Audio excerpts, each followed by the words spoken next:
Hi, I'm doctor Suhasini, endodontist from Hanshitha skin and dental clinic Tadipatri. చాలామంది patients stains discolouration ఉంది madam, స్కేలింగ్తో వెళ్తుందా అని అడుగుతున్నారు. ఫస్ట్ అసలు స్టెయిన్స్ గురించి తెలుసుకుందాం. మనకు స్టెయిన్స్ అనేవి 2 టైప్స్ ఉంటాయన్నమాట, external and internal stains. External stains అంటే పంటికి పైన, అంటే ఎనామెల్ పొర ఉంటుంది కదా, దానిపైన ఫామ్ అయ్యేవి ఎక్స్టర్నల్ స్టెయిన్స్ అంటారు. ఇవి మెయిన్గా మన ఆహారపు అలవాట్ల వల్ల, అంటే టీ, కాఫీ, కూల్ డ్రింక్స్ ఎక్కువ తీసుకుంటూ ఉంటారు.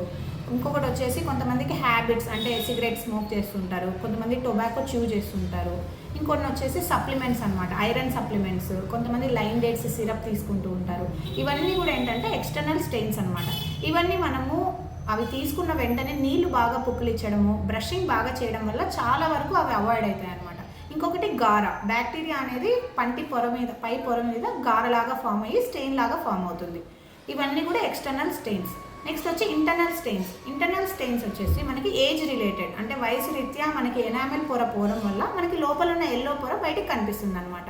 అది వన్ ఆఫ్ ద రీజన్. ఇంకోటి వచ్చేసి మనకి ఓవర్ బ్రషింగ్, హార్డ్ బ్రషింగ్, అంటే మనకి ఏంటంటే హార్డ్ బ్రష్ యూజ్ చేయడం వల్ల, ఎక్కువసేపు బ్రష్ వల్ల పైన పొర అనేది వెళ్ళిపోతుంది అనమాట.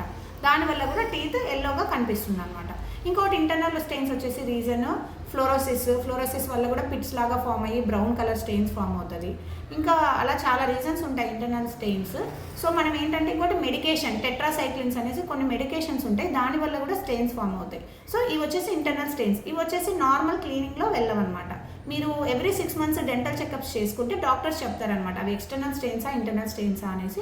మీకు దాని ప్రకారం దాని ట్రీట్మెంట్ అడ్వైస్ చేస్తారు. మనకు ఎక్స్టర్నల్ స్టెయిన్స్ అయితే క్లీనింగ్తో వెళ్ళిపోతుంది, స్కేలింగ్ చేస్తే వెళ్ళిపోతుంది చాలా వరకు.